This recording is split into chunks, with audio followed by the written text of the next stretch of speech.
Bienvenidos amigos y amigas a la habitación 1408 y esta vez les vamos a traer la reseña de la última película de Miyazaki, del estudio Ghibli, The Boy and the Heron. Y antes de hablar de ello, no se olviden suscribirse al canal, darle like, clic a la campana, comentar. Ya saben que estas 4 cosas nos ayudan a seguir subiendo como canal. Y ahora sí, vamos con la reseña. The Boy and the Heron, también conocida como El Niño y la Garza, es la última película de Hayao Miyazaki. Esta película nos presenta a Mahito, un chico que escapa desde Tokio hasta una zona rural de Japón con su padre tras la muerte de su madre. Allí, tras la desaparición de su madrastra, irá a un mundo de fantasía a través de una torre abandonada con la ayuda de una garza que habla. Bueno, esta película ha sido muy esperado por los fans de la animación japonesa, o no tanto de animación japonesa, sino en animación en general, tanto para los que les gustan este tipo de películas, porque es la película que ha sacado el retiro a Miyazaki, ya que su última película fue Wind Rises en el 2013, ya 10 años, ¿no? Esta película en teoría se estrenó en Japón el año pasado, o en todo el mundo creo, ¿no? Que se estrenó el año pasado, acá llegó un Bueno, poco acá no, tarde. pero en muchas partes del mundo el año En pasado. mucha parte del mundo sí. Entonces nos trae esta característica que tiene el estudio Ghibli en hacer sus mundos, sus dibujos, todo espectaculares, fantasiosos, surrealistas, todo muy bonito, ya, a decir verdad. Para la gente que suele ver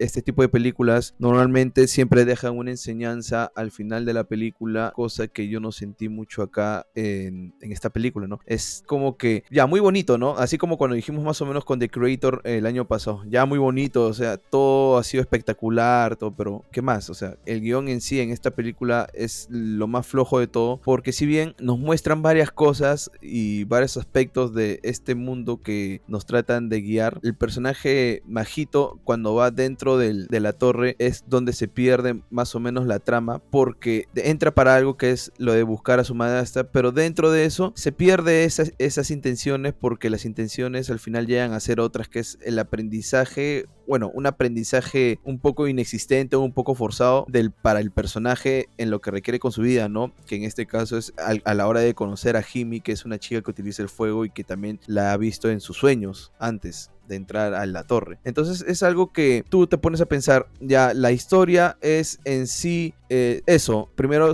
algo simple, rescatar a su madrastra, pero luego se trata de volver un poco más filosófica en lo que se refiere con estos personajes y con esta magia de la torre, que al inicio yo pensé que era un poco de un sueño o algo como que tú te levantas y era todo un sueño, ¿no? Pero tiende a ser un poco larga o aburrida toda esta búsqueda, que se siente un poco tedioso. Bueno, con respecto a lo que dijiste, comparto muchas cosas. Lo primero es el tema de la animación. Obviamente esas películas de Ghibli, especialmente las de Miyazaki, tienen una animación muy buena de ese estilo de 2D, de lo que estamos acostumbrados a ver en ese tipo de películas, especialmente las de animación japonesas. Ya hemos visto cosas así similares en Suzume, que es una película también del año pasado, y también nos gustó. Y esta película de Miyazaki, al igual que otras películas de Miyazaki, yo tampoco he visto muchas ya porque nunca he sido tan fan de su estilo, pero en sus películas siempre he apreciado la animación y esta creación de mundos fantásticos que también se repite en esta película, que es uno de los puntos por los que yo creo que la gente es fan de Miyazaki, por estos mundos fantásticos, este tipo de enseñanza que te da. Son películas que, a pesar que nosotros siempre hemos dicho que la animación no es netamente para niños, creo que Miyazaki sí lo enfoca más a un público más infantil, si se puede decir así, un público menor, porque sus historias muchas veces pueden ser más oscuras, pero nunca las hace así, sino que las deja en un tono más familiar para que todo tipo de gente pueda disfrutarlo. Con respecto a esta película, sí sentí que, si bien te plantea un aspecto oscuro porque está situada en plena Segunda Guerra Mundial, creo que en la Guerra del Pacífico, algo así se llamaba, de Pacific War, en lo que sucedió en Asia. Algo que noté es que creo que había muchas ideas en esta película que no las pudo desarrollar bien. Esto porque la película comienza de una manera y creo que se tarda bastante en despegar, si se puede decir así. La película nos cuenta esa historia de Mahito, cómo él pierde a su madre, él se frustra por eso, escapa con su padre desde Tokio hasta la zona o hasta el lugar donde vive su madrastra, y luego nos está contando cosas que no tienen tanta explicación, como cuando él tiene una pelea con un chico en su colegio y él mismo se hace daño después. Yo al menos en este caso no entendí muy bien por qué pasó esto, que supuestamente lo explican después, pero no tiene tanto sentido para mí, y ese es, creo que, mi principal problema con la película, que si bien tiene muchos aspectos buenos en el tema de la animación, en el tema de la creación de mundos, como ya hemos dicho, como se ve en otras películas de Miyazaki, creo que hay muchas ideas o muchas subtramas que se desarrollan aquí que no se cierran completamente bien. Yo, aparte de eso, siento que hay varias partes o varias transiciones dentro de la la película que tampoco no se sienten bien. Por ejemplo, nos muestran primero lo del incendio, nos muestran que el contexto de que están en una guerra, pero a ver, vamos a ver bien. Es la Segunda Guerra Mundial, supongo, sí, la Segunda Guerra Mundial. Luego pasan 2 años, donde es cuando Majito conoce a su madrastra y todo eso, porque la escena inicial es bien corta, ¿no? Dura ¿cuántos? 5 minutos, 4 minutos. Y al final en la película hablan después de 2 años después, 3 años después de la guerra, pero no tiene sentido. O sea, la película estuvo durante la guerra, o eso no te lo dejan entender bien dentro de la película, porque al inicio dice que 2 años después que vivimos, la historia está dentro de la guerra o está después de la guerra, y al final de la película te dicen 2 años después de la guerra, y no tiene mucho sentido esa parte de esa transición de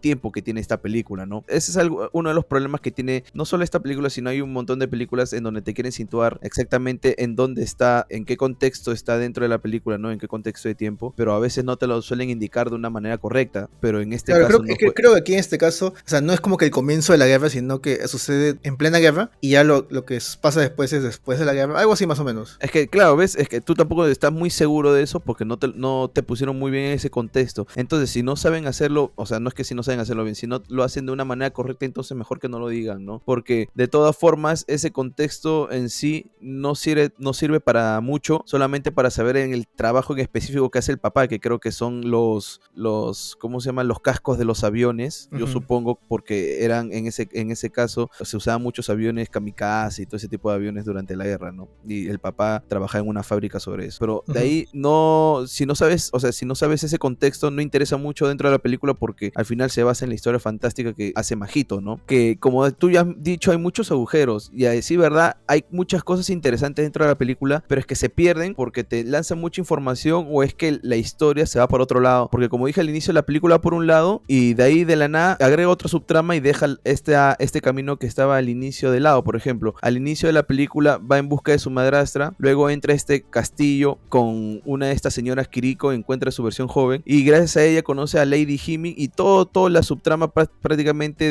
de la madrastra, o sea, queda como que un poco de lado hasta cierto punto y de ahí ya no toma mucha importancia, ¿no? Porque se centran más en lo que es la búsqueda del creador de este mundo, el misterio que tiene esta chica Himi y todo eso. Entonces eso me descuadra un poco. Y a decir verdad, yo tampoco no es que haya sido muy fan de las películas de Miyazaki. Eso sí, el arte es espectacular. De eso yo no puedo negar que Miyazaki en teoría debe tener los dibujos más espectaculares dentro del mundo de la animación japonesa, pero en tema de historia, de storytelling y de guión, siento que por lo menos en esta película me deja mucho que deber. Y creo que el gran problema es que nunca aborda completamente cada subtrama y creo que más que todo es que cada subtrama nunca se conecta bien con las otras, porque si bien tú puedes tener un inicio y un final y pueden haber varias subtramas de por medio, siempre estas subtramas tienen que ayudar a la conclusión con la trama principal o añadir algo a la trama principal, pero nunca sentí, o al menos en mi caso nunca sentí, que estas subtramas fueran completamente relevantes para lo que estaba pasando, o sea, para que lo que inicialmente era lo que estaba pasando. Y yo sé que esta película es una especie de autobiografía de Miyazaki, cosa que leí después de haber visto la película,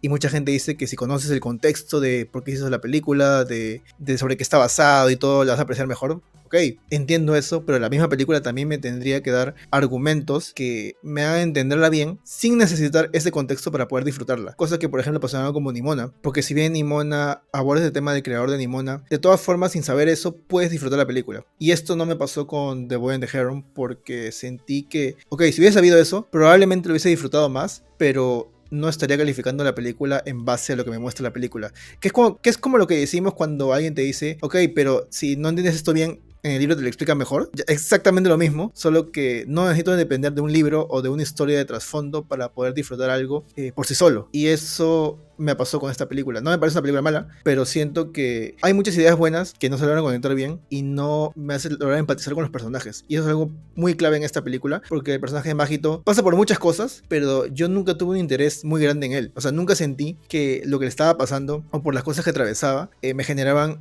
algo grande, o sea, en mí. Cosa que, por ejemplo, otro ejemplo como que contaste me pasó con el personaje de Suzume en la película de Suzume, que uno sí puede empatizar con ese personaje por todo lo que te muestran, y eso no me pasó con Majito en The Boy and the Heron. Ese es el problema de acá de esta película, justamente de la manera de empatizar con los personajes, porque normalmente lo que hace Miyazaki siempre es traernos protagonistas memorables justamente para que logramos empatizar con ellos desde un inicio, con esta travesía que tienen desde el inicio de la película. Ya no los trajo, por ejemplo, en El Castillo Volador, en Porco Rosso, en Spirit Away. ¿Qué otra película? En La Princesa Mononoke, en Totoro, y así infinidad de veces en estos personajes y en esta travesía que utiliza en esta película, o bueno, en sus películas, a decir verdad, ¿no? Yo estas últimas sí no las he visto, pero, o sea, la última de él, Wind Rises, no la he visto, pero yo siento que acá se ha entreverado mucho con las ideas que tenía, a pesar de que tú me dijiste que el guión lo tuvo del 2018 y poco a poco lo ha ido variando, pero yo siento que todo eso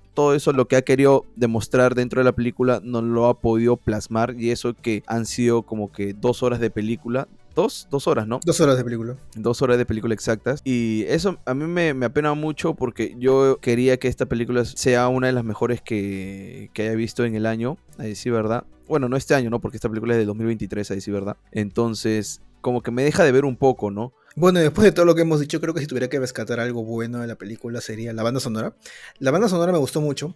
Me gustaron mucho las canciones que salieron ahí. Pero siento que hubo bastante banda sonora, si se puede decir así, porque hay muchas partes, o sea, obviamente no había mucho diálogo en la película en comparación a la banda sonora, pero había muchas partes en que solo había un montón de música y ya en cierto punto era demasiado para mí. O sea, yo pienso eso, no estoy desmeritando dando la película por ese lado, pero sí siento que se hubiese usado mejor la música en la película.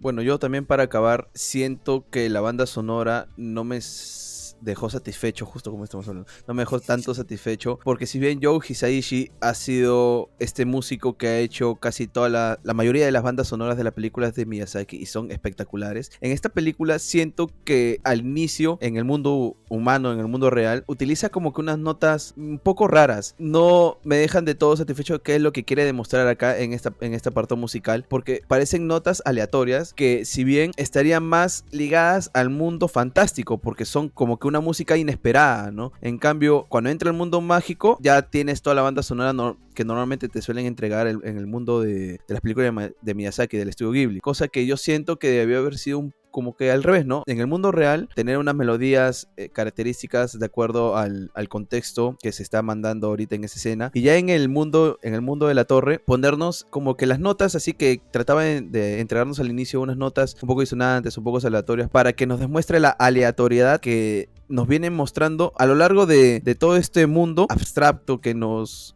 muestran sobre los personajes. Y bueno, ya cerrando, entonces, creo que si bien la película ganó el Globo de Oro a Mejor Película Animada, dudo que al final termine ganando el Oscar por cosas que... Spider-Man es una película que tiene, aparte de la nominación a Mejor Película Animada, va a tener nominaciones en otras categorías. Así que lo digo desde ya, para mí Spider-Man va a ser la ganadora de Mejor Película Animada en los Oscars. Pero bueno, vamos directamente con el puntaje. ¿Cuánto le das tú al Niño y la Garza o The Boy and the Heron? Sorprendentemente, y estoy seguro que un montón de personas me van a odiar porque a todo el mundo le gusta el estudio Ghibli. Bueno, yo nunca he sido tan fan, pero como digo, Tampoco que te odien, pero... No es que me odien, pero van a estar muy en desacuerdo, ¿no? Yo le voy a dar un 7. No es como que un 3.5 exacto, es un poquito más bajito, pero que tira más para el 3.5 que para el 3, ¿no? Yo le voy a dar un 6. La película, si bien tiene cosas buenas, tiene cosas muy buenas, siento que nunca o sea, así como tú dijiste, nunca me dejó satisfecho, nunca conecté con la película. Y yo muchas veces cuando califico, obviamente califico muchos aspectos técnicos, muchas cosas que considero en la película. Y si bien, de nuevo, hay cosas buenas, nunca sentí que la película me llenara en algún punto. Especialmente al final. Siento que el final me dejó como que, what the fuck. No sentí que concluyó de manera satisfactoria todas las cosas que vimos en la película. Pero bueno, eso es todo de nuestra parte. No se olviden de suscribirse al canal, darle like al video si les gustó, compartirlo, comentar. Y nos vemos en el siguiente video de Habitación 1408. Chao, chao.